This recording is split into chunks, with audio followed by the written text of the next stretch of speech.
Año por estas fechas, la ciudad de Vitoria alberga el más importante festival de magia de España, un arte escénico que nos recuerda el asombro y lo maravilloso que forma parte de nuestra vida. Casi todos hemos visto alguna vez actuar a un mago, casi todos hemos tenido la sensación de asistir a algo imposible, que es lo que hacen los magos, y casi todos nos hemos planteado múltiples preguntas sobre este arte, un arte que es muy antiguo. La primera referencia escrita a este arte se encuentra pues, en este papiro, el papiro Huéscar, escrito en tiempos de los Hicsos, en Egipto, entre 1650 años antes de Cristo y 1540. Entonces, de Krems, durante muchos días acude al teatro donde actúa Pinetti, un día tras otro, va estudiando los juegos de Pinetti y va logrando desentrañar algunos de ellos, o por lo menos creyendo encontrar un sistema para realizarlos. Y publica un libro sobre el repertorio de Pinetti, de tal modo que un día Pinetti, que está actuando en el teatro, se encuentra con que en lugar de recibir la acogida del público que habitualmente recibe, lo que oye son risas, ironías sobre lo que está haciendo. Entonces se da cuenta que muchos de ellos señalan un libro.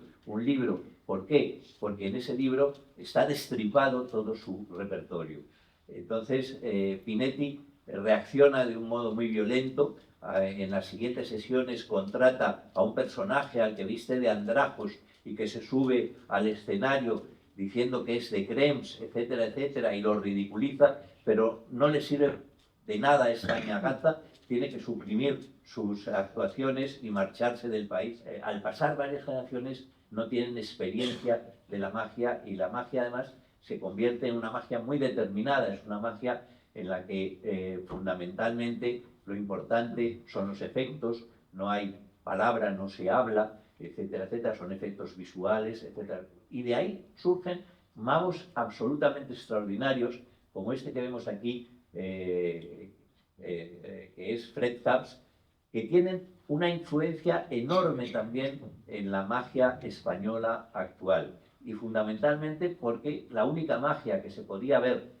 para los grandes maestros de la magia española actual, los pilares sobre los que se basa la magia española actual, era en esas salas de fiesta donde estas gentes actuaban, y entonces cuando terminaban de actuar, pues llegaban allí y se quedaban con estos magos trabajando o intercambiando ideas durante toda la noche hasta altísimas horas de la madrugada, y de ese modo se les transmitieron sus enseñanzas y conocimientos. Voy a hacer el juego. ¿Cómo te llamas? Lucas. Fantástico, Lucas. Voy a hacer el juego. Luego lo repito. Y luego la tercera vez lo haces tú. ¿Qué te parece? ¿Te atreves?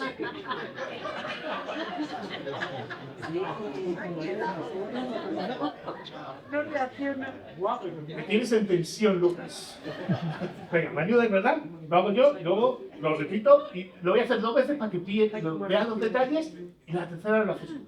Antes de nada, Lucas, en este bolsillo que lo saco, ¿hay algo? Puedes tocarlo. ¿Tiene algo? Está vacío, ¿verdad? Muy bien. Lucas, la baraja de póker. Coge una si quieres. Yo lo entiendo, es normal, el mago así, tú ya entiendes. Bueno. Mírala. Muéstrasela a todas las personas que están allí. A todas las personas. Oye, déjamela, Lucas. Lucas, tu carta, ¿la recuerdas?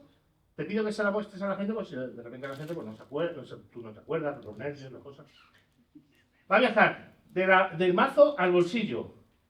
Fíjate en los detalles porque la tercera vez lo haces tú, ¿eh?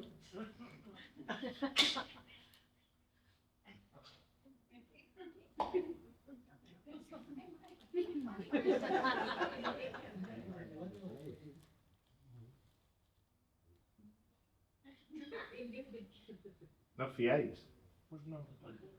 Tu carta era negra de trébol, era esta, la J de trébol.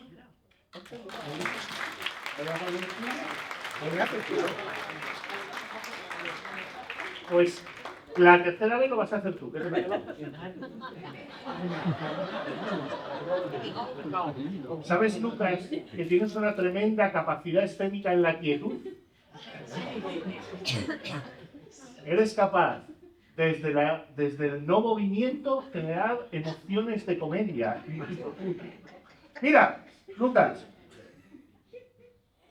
hay que perderla. Hay que luego hacer el rifleo. Hay que hacer el gesto. Y luego...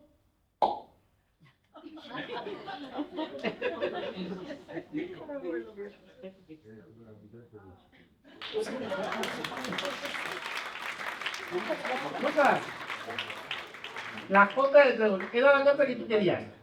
¿Quieres cambiarla por otra o quieres hacerlo con esta?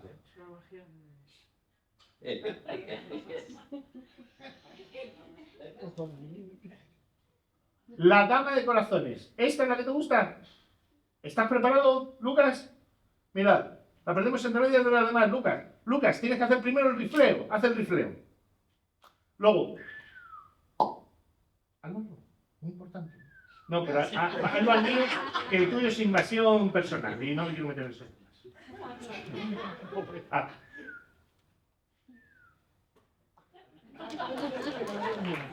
¡Lucas! Fíjate que sin haberlo mostrado ya te aplauden. Yo me lo tengo que ganar, pero tú, por ser tú, ya te aplauden. ¡Lucas! Saca la carta y muéstrasela a todo el mundo. ¡Muéstrala! Toma.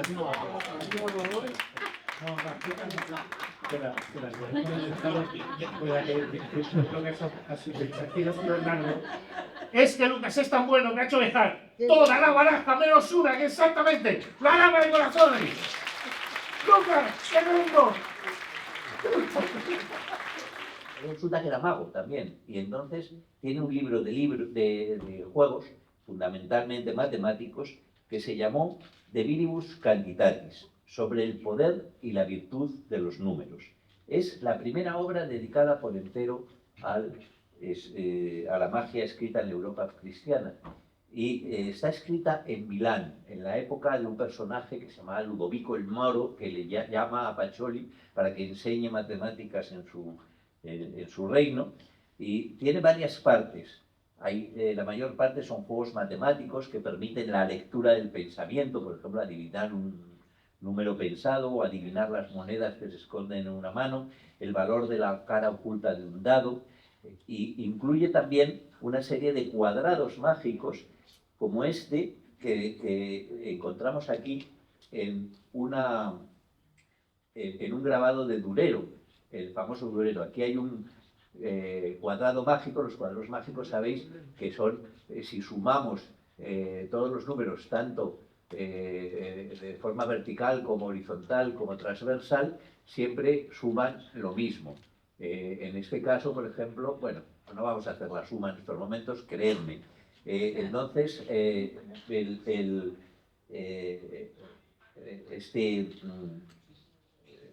Pacioli, en su libro, incluye estos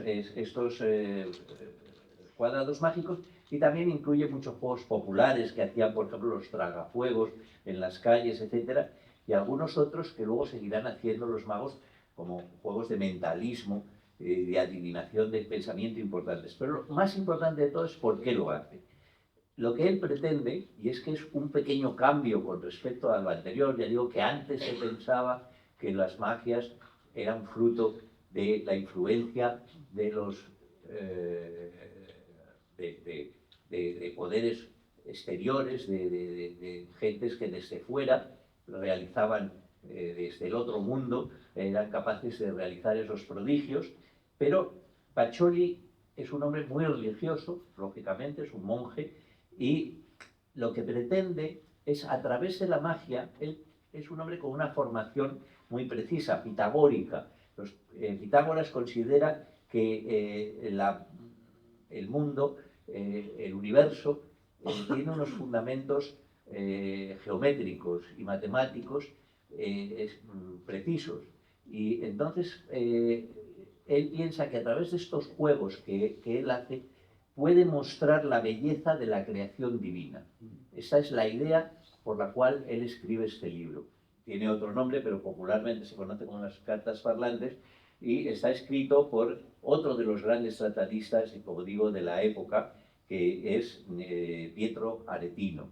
Entonces, es un libro muy interesante y muy bonito de leer, porque son las cartas las que, ya sabéis que en esa época, en el Renacimiento, cuando pretendía hacer un ensayo sobre un tema, lo que escribían era un diálogo.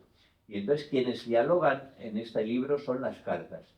Las cartas de una baraja le explican a un paduano, que es quien las fabricó, que han caído en manos de un mago español que se llamaba Dalmau el Tortosino y era el mago del emperador Carlos V. Las cosas extraordinarias, imposibles, etcétera, eran cotidianas porque eran fruto de la intervención de una serie de poderes exteriores, etcétera, que provocaban esas cosas, los milagros, etcétera. La magia se complejiza en ese sentido, tiene muchísima relación con la invención, con el desarrollo de una serie de tecnologías nuevas, etcétera. Y, como digo, coexiste con otra versión completamente distinta a la magia que inmediatamente surgirá y que recuperará la antigua visión de la magia como algo misterioso, extraño, y uno de los representantes de ese tipo de magia será Maskelyne, un mago que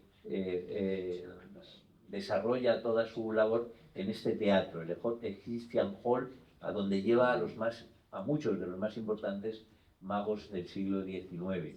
Y en este teatro, fundamentalmente lo que se hacía no era los juegos que hemos visto de Robert Down, etcétera, sino una serie de sketches mágicos con un guión en donde sucedían miles de cosas completamente desopilantes y alucinantes, etcétera. Uno de los personajes más importantes en la historia de la magia que ha sido Jean Méliès.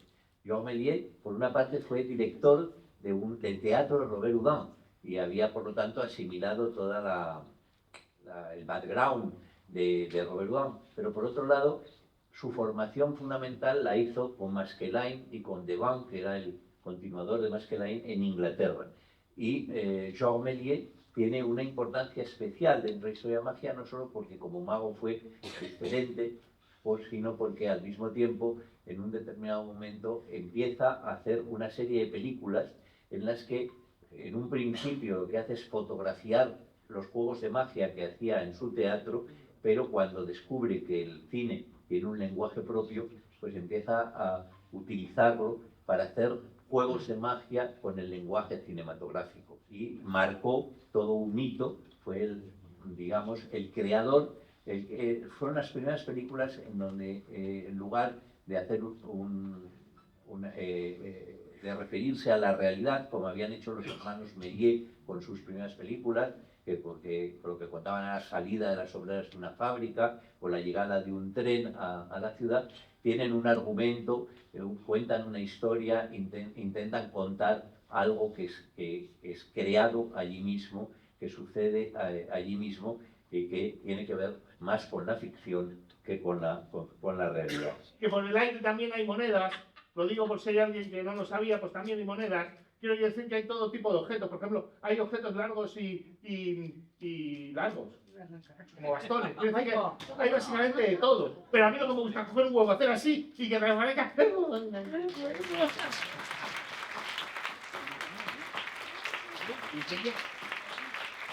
¿Hay alguien que quiere que explique cómo hago lo del huevo? ¿Qué? Vale, los que no queréis podéis salir un momento.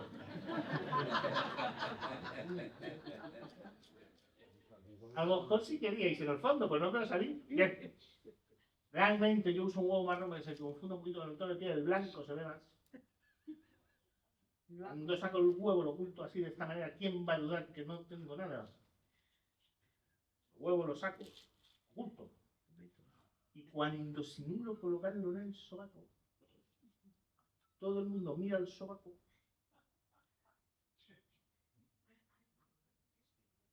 Y lo soltan en el bolsillo. Todos miráis el sobaco, pegar al huevo. Claro, cada uno en el bolsillo otro en la bolsa y otro en el sobaco. Que se asemejaban a aquellas primeras que han subsistido a lo largo de la historia. Son fundamentalmente las religiones chamánicas.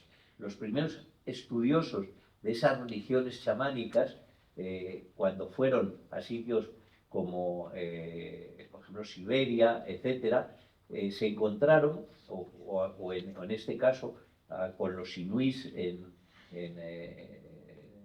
el polo, pues se encontraron con que había una serie de personajes que hacían juegos de magia exactamente iguales, eran generalmente exactamente iguales a los que ellos veían en los teatros de las ciudades en donde vivían. Y entonces les llamó enormemente la atención. Y es que efectivamente dentro de los primeros rituales hay un tipo de magia ritual incluida dentro de los primeros rituales en donde se realizan una serie de juegos de magia, pero no con la intención, como digo, de entretener a la gente, sino de reforzar esos rituales religiosos, haciendo visible aquello que no podía ser visible. Por ejemplo, el primer juego de magia se considera que es una curación. Y claro, en el mundo de los chamanes, etcétera, cuando curan a alguien, no lo curan mediante las medicinas que utilizamos en nuestro mundo, sino no hay esa relación causa y efecto, sino que realmente se cura porque por una serie, el chamán es un intermediario con las fuerzas del más allá y logra que las fuerzas del más allá se vuelvan partidarias o a favor de aquella persona que está enferma y logran su curación. O aquí, en donde construye un aparato para que hacer determinados efectos siendo totalmente controlado por los espectadores. Y bueno, pues surgió pues dentro también de la magia una línea que no es la de desvelamiento, sino la de recreación de todos estos efectos mentales, efectos muy sorprendentes que van desde la hipnosis a otro tipo de efectos, ya digo, exclusivamente mentales, que se llamó el mentalismo, donde tuvieron una gran importancia las mujeres durante todo el siglo XIX, digamos que fueron fundamentalmente las mujeres que se dedicaban a la magia, se dedicaban a este tipo de magia, y durante el siglo XX, pues así ha sido también, pero ha habido también mentalistas hombres, etcétera, como este profesor Alba, que durante los años 50 pues tuvo un éxito extraordinario en España, él y su hijo que le sucedió. Entonces, bueno, el mentalismo es una de las suertes de la magia más chocantes, precisamente porque realiza una serie de efectos que parece que efectivamente se corresponderían con esa vieja magia original, donde funcionan poderes externos a los del propio mago.